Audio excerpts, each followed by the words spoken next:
यत्र नार्यस्तु पूज्यन्ते रमन्ते तत्र देवता, यत्रायतास्तु ना पूज्यन्ते सर्वस्त्र फला क्रिया। अर्थात जहाँ पर नारी की पूजा होती है वहाँ ईश्वर का निवास होता है, और जहाँ ऐसा नहीं होता वहाँ पर चाहे कोई भी कार्य कितने ही सिद्धांतों के द्वारा किया जाए उसका फल का सर्वनाश हो जाता है। हम सबने ये श्लोक कभी ना कभी सुना है। ऐसे में ये प्रश्न बनता है कि जिस राष्ट्र में स्त्रियों की पूजा के ऊपर श्लोक लिखे गए हैं, आखिर उसी राष्ट्र में महीने के 4 दिन उसी स्त्री को मंदिर में प्रवेश कैसे नहीं मिलता। जिस राष्ट्र में स्त्री के निवास को स्वयं ईश्वर के निवास के समान माना गया है, आखिर उसी राष्ट्र में स्त्री 4 दिन के लिए अशुद्ध कैसे हो जाती है। और आखिर कैसे आयुर्वेद के द्वारा बनाए गए सिद्धांत, जो कि असल में बच्चे और माँ के अच्छे स्वास्थ्य के लिए बनाए गए सिद्धांत थे, वो इस आधुनिक युग में उसी स्त्री के पैर की बेड़ी बन गए। हम आज बात करने वाले हैं रजस्वला परिचर्या की, और कैसे इसके गलत डिस्क्रिप्शन के कारण हमें आधुनिक युग में इसे अनदेखा करना पड़ा। अगर रजस्वला परिचर्या को समझना है तो पहले भारतीय आयुर्वेद को समझना होगा। भारतीय आयुर्वेद चिकित्सा पद्धति के 3 मूलभूत ग्रंथ हैं। इन 3 मूलभूत ग्रंथों में से एक है सुश्रुत संहिता। इस सुश्रुत संहिता में 184 अध्याय, 1120 रोगों और 700 औषधीय पौधों तथा खनिज पदार्थों के ऊपर 64 मेडिकल प्रोसीजर्स और 8 प्रकार की सर्जरीज का उल्लेख है। इसी सुश्रुत संहिता में एक अध्याय है रजस्वला परिचर्या का। के स्वास्थ्य को काफी ज्यादा महत्व दिया गया है। यही कारण है कि आयुर्वेद में महिला के जीवन के हर चरण के लिए एक अलग परिचर्या यानी कि रूटीन है। इन परिचर्याओं को 3 भाग में बांटा गया है।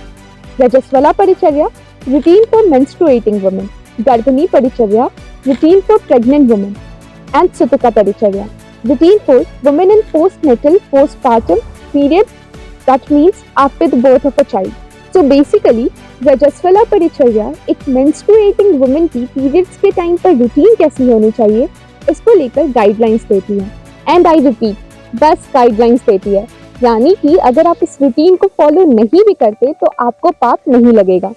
सो बेसिकली रजस्वला परिचर्या के नियमों के अनुसार आपको अपनी फर्स्ट मेंस्ट्रुअल अपीयरेंस के साथ ही नियमों का पालन करना चाहिए। और हाँ, जिस पीरियड लीव के लिए हम सभी अभी लड़ाई कर रहे हैं ना, उसका वर्णन पहले से आयुर्वेद में किया गया है, क्योंकि आयुर्वेद बोलता है कि मेंस्ट्रुएटिंग वुमेन को उन 3 दिनों में कंप्लीट फिजिकल और मेंटल रेस्ट लेना चाहिए।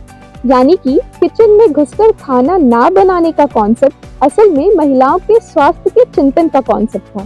खाने की अशुद्धि का कॉन्सेप्ट कहाँ से आया ये तो स्वयं ईश्वर जाने। और जब बात पीरियड्स की हो रही हो तो फूड क्रेविंग्स की चर्चा करना तो अनिवार्य है।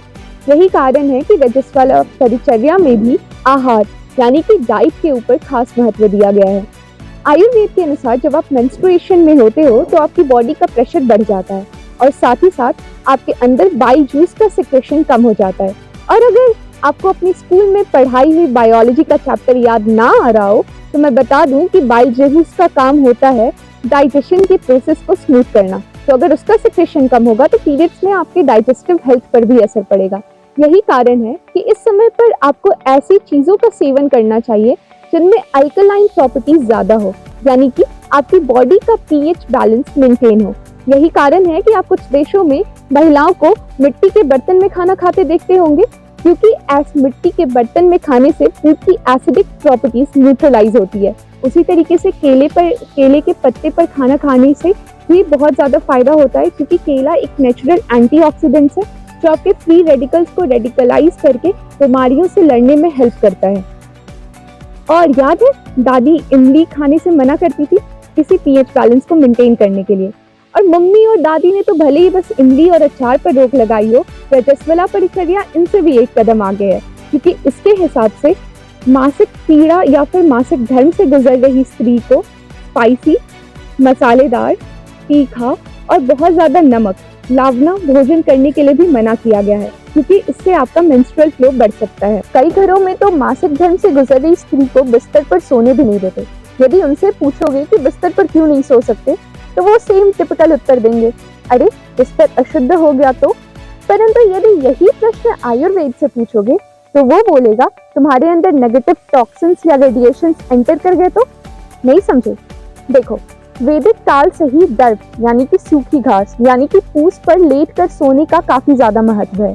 चाहे ऋषि हो, मुनि हो या फिर यज्ञ के पूर्व अनुष्ठान करने वाला कोई व्यक्ति हो, वैदिक काल से ही वो जमीन पर दर्भ बिछाकर सोते थे। ऐसा इसलिए क्योंकि दर्भ को नेचुरल प्योरीफायर माना जाता है और साथ ही ऐसा माना जाता है कि ये आपको नेगेटिव रेडिएशन से बचाता है, खास करके अभी के समय में जब हम मोबाइल के रेडिएशन से घिरे हुए हैं। और उसी तरीके से ये बात तो हम सभी जानते हैं कि मेंस्ट्रुएशन एक नेचुरल बॉडी क्लेंजिंग प्रोसेस है, यानी कि आपकी बॉडी हर महीने मेंस्ट्रुएशन या फिर पीरियड्स के थ्रू अपनी मंथली वेस्ट बाहर निकालती है।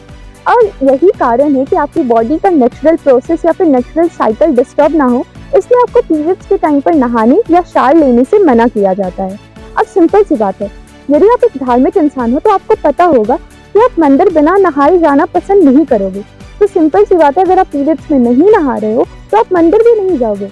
वैसे तो ये कॉन्सेप्ट कॉमन सेंस का था, पाप और पुण्य का कैसे बना, ये तो स्वयं नियम बनाने वाले आयुर्वेद को भी नहीं पता होगा। इस तथ्य से कोई इनकार नहीं कर सकता कि कोई भी नियम समय और स्थिति के अनुकूल बनाया जाता है और उसका पालन और यापन भी समय और स्थिति का ध्यान रखकर ही करना चाहिए। और जिस युग में हम रह रहे हैं और अपना जीवन यापन कर रहे हैं, उस युग में किसी स्त्री से मिट्टी के बर्तन में खाना खाना अथवा जमीन के ऊपर फूस बिछाकर सोने की अपेक्षा करना गलत है। पर इसका मतलब ये भी नहीं कि हम अपनी संस्कृति पर गर्व करना चाहिए, बल्कि हमें ये प्रयास करना चाहिए कि हम अपनी संस्कृति को आधुनिकता के साथ मिलाने की कोशिश करें। तो अगली बार यदि कोई 3 दिनों तक रसोई में घुसने ना दे मासिक धर्म के दौरान, तो पूरे अधिकार के साथ आराम करना। लेकिन यदि कोई अशुद्ध बुलाए तुम्हें उस दौरान, तो उसकी क्लास लेना भी मत भूलना। और यदि वह फिर भी ना समझे तो उसे ये वीडियो जरूर दिखाना। राधे राधे।